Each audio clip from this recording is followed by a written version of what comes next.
ఏదైనా కూడా ఇలాంటి ఒక ఇన్సిడెంట్ జరిగినప్పుడు రెస్పాన్స్ అనేది చాలా ఇంపార్టెంట్. మనకి తోచినంత ప్రయత్నం మనం చేసి హెల్ప్ చేయాల్సినటువంటి అవసరం ఎంతైనా ఉంటుంది. రైట్, అక్కడ మంటలు వచ్చేస్తున్నాయి, దగ్గరకు వెళ్ళడానికి కూడా భయం. అంటే ఇందాక మన సురేష్ గారు చెప్పినట్లు కూడా ఏదైనా రాళ్ళు విసిరడము, మన దగ్గరలో వస్తువులు ఏదైనా ఆ గ్లాస్ పగిలినా వాళ్ళు బయటకు వచ్చేటువంటి అవకాశం ఉంటుంది. సో ఏదో ఒక ప్రయత్నం, కనీసం అక్కడ ఉన్నటువంటి ఒక వ్యక్తి చెప్తున్నారు, నేను ఆ మంటల్ని చూడగానే ఆ దగ్గరికి వెళ్ళిపోయానే తప్ప ఫోన్ కూడా తీసుకువెళ్దామనే గుర్తులేదు. ఆ చుట్టుపక్కల వాళ్ళని ఫోన్లు అడుగుతున్నా కూడా ఇవ్వనటువంటి సిచ్యువేషన్, పోలీసులకి చెప్దామన్నా కూడా అనేటువంటిది ఉంది. ఎక్కడికి పోతుంది ఈ సమాజం? ఎలా చూడాలి? రోడ్ అంటే ఈ ప్రైవేట్ బస్సులో చేసేటువంటి హారన్ మోతలు అవి మనం చూస్తూ ఉంటే సిటీల్లో రోడ్లపైకి రావాలంటేనే భయం వేస్తున్నటువంటి పరిస్థితి. ఎక్కడ ఏం జరుగుతుందో అని చెప్పేసి వాటికి ఒక సమయం కూడా ఉంటుంది. రైట్, మాట్లాడదాం.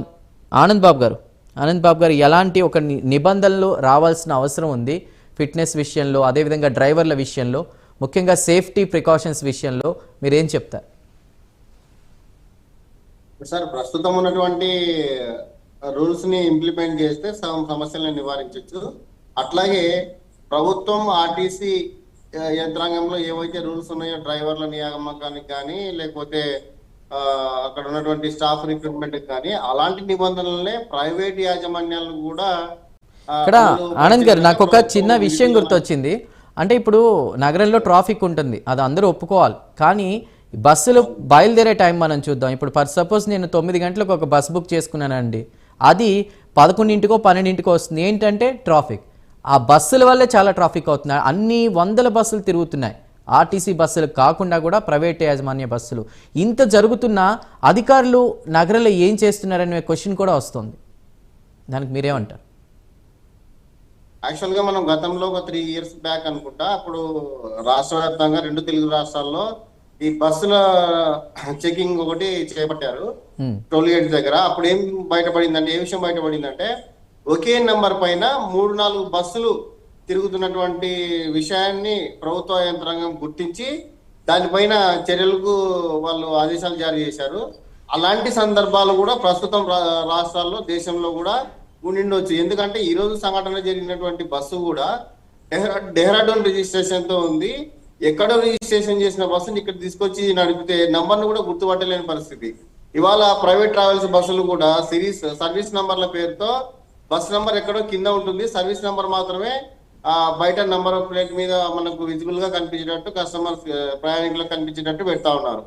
ఇలాంటి సందర్భాల్లో అంటే ప్రజలను, పబ్లిక్ ని, ప్యాసింజర్స్ ని మాయ చేస్తూ కేవలం వాళ్ళ డెస్టినేషన్ ప్లేస్ మాత్రమే గ్లాస్ మీద విజిబుల్ గా ఉంటుంది.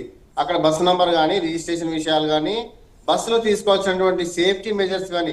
ఈరోజు జరిగినటువంటి సేఫ్టీ ప్రమాదంలో అక్కడ ఉన్న ప్రయాణికులకు ఎవరికి కూడా ఒక ఎమర్జెన్సీ విండో ఉంటుందని, దాన్ని ఎట్లా ఆపరేట్ చేయాలని కానీ, లేకపోతే ఇలాంటి సంఘటన జరిగినప్పుడు ఎలాంటి మెజర్స్ తీసుకోవాలని కానీ ఎవరికి కనీసమైనటువంటి అవగాహన కూడా లేని పరిస్థితిలో ఇవాళ ఇంతమంది మరణించడం జరిగింది. ఈ ప్రైవేట్ యాజమాన్యాలు డ్రైవర్ల రిక్రూట్మెంట్ విషయంలో కూడా ఏదో పని జరిగిందా లేదా, ఆ సందర్భానికి ఆ సమయానికి బస్సు సిద్ధమైనప్పుడు ఎవరు అందుబాటులో ఉంటే వాళ్ళని మీకు 500 ఎక్కువ ఇస్తాం, లేదంటే ఒక 1000 రూపాయలు ఎక్కువ ఇస్తాం, ఈ రూట్ దాకా వెళ్ళండి అని చెప్పి పంపించే పరిస్థితులు ఉన్నాయి. మనం గమనిస్తే ఏ ఒక్క private travels bus driver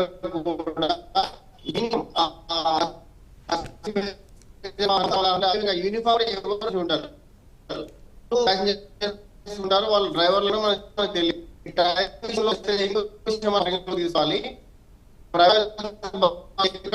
right Anand Babu గారు, మళ్ళీ మీ దగ్గరికి వస్తాను. ఒకసారి మీ ఆడియో డిస్టర్బ్ అవుతుంది, ఆడియో డిస్టర్బెన్స్ వస్తుంది, ఒకసారి చూసుకోండి. సురేష్ కుమార్ గారు ఉన్నారా? సురేష్ కుమార్ గారు, చాలా మంది ప్రయాణికులు ఈ బస్సు ప్రమాదంలో బయటకు రావడానికి ప్రయత్నించినట్లు, డోర్లు ఓపెన్ చేయడానికి ప్రయత్నించినట్లు అరుస్తూ, ఆ కాలిపోతూ కూడా ఆర్తనాదాలు మేము ప్రత్యక్షంగా విన్నామని అక్కడ ఉన్నటువంటి వాళ్ళు చెప్తున్నారు. మేము కొంతమంది